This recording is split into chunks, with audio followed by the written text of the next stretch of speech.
chrétien de foi catholique, si vous dites aimer Dieu, si vous dites aimer Jésus-Christ, alors vous n'aurez pas de mal à vous débarrasser de vos idoles. Vous n'aurez pas de mal à ne plus prier la Vierge Marie ni les saints qui sont en fait des démons. Donc lorsque vous dites vouloir prier contre le coronavirus en faveur du monde, sachez que vous déployez littéralement les ténèbres qui se répandent dans le monde davantage. C'est comme jeter de l'huile sur le feu. Donc si vraiment vous aimez Dieu, si vraiment vous aimez votre prochain comme vous-même, vous allez remballer vos idoles, vous allez les mettre à brûler en enfer. Et c'est ainsi que vous reviendrez avec des cœurs sincères vers Jésus-Christ en vous repentant de vos péchés.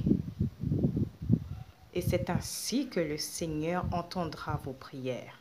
Car comme il le dit dans 2 Chroniques chapitre 7 verset 14, « Si mon peuple sur qui est invoqué mon nom s'humilie, me prie, cherche ma face, alors je l'entendrai des cieux, je l'exaucerai des cieux et je guérirai son pays. » Donc, est-ce que vous-même, vous avez fait une introspection de vous-même? Est-ce que vous avez examiné votre foi pour savoir si vous êtes dans les faveurs de Dieu, pour savoir si véritablement vous faites la volonté de Dieu?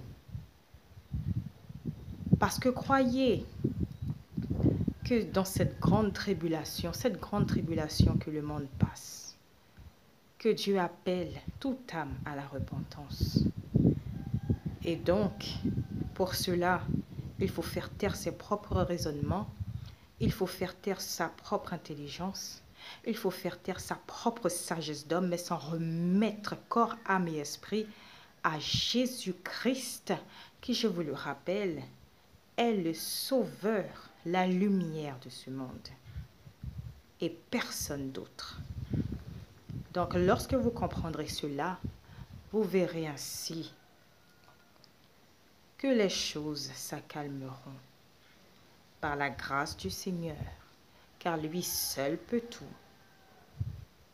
Je prie que le Seigneur, par son esprit de discernement, de sagesse, de connaissance, de révélation et de vérité, vous insuffle toutes ces choses dans le cœur, afin qu'enfin vous reconnaissiez Jésus-Christ seul comme autorité dans vos vies. Il n'est plus le bébé que l'on porte sur les bras, il n'est plus sur la croix. Il en est descendu et même mieux, il en est ressuscité.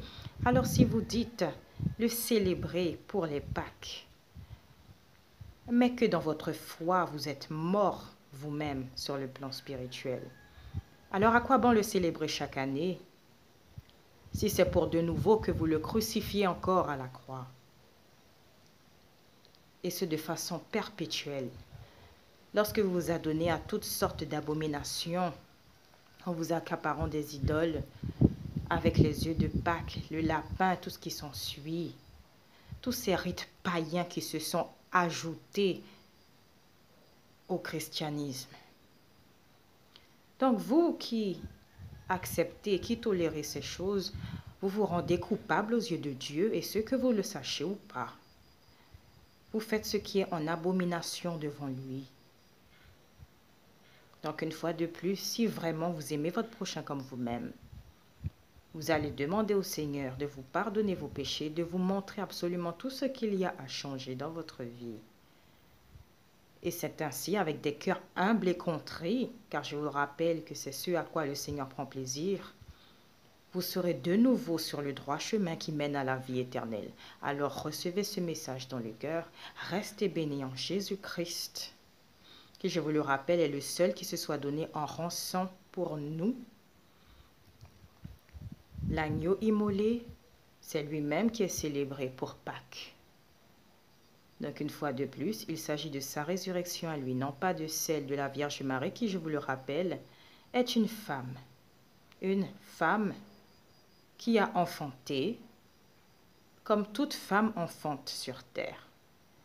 Donc ne la mettez plus au rang de divinité, parce que lorsque vous l'invoquez, vous invoquez une principauté qui est la reine des cieux. En clair, vous priez à un démon. Donc plus vous priez à ce démon qui peut-être fait des miracles, des merveilles, mais ces miracles et ces merveilles ne viennent pas de Dieu. C'est pour mieux que vous restiez sous leur coupe, justement, que ces miracles opèrent. Plus vous les prierez, plus vous serez esclaves, et plus l'heure de la mort se rapproche pour vous. Et si l'heure de la mort s'approche, cela veut dire que vous vous précipiterez vous-même en enfer. Que le Dieu de toute grâce soit et demeure toujours avec vous en Jésus-Christ. Soyez bénis.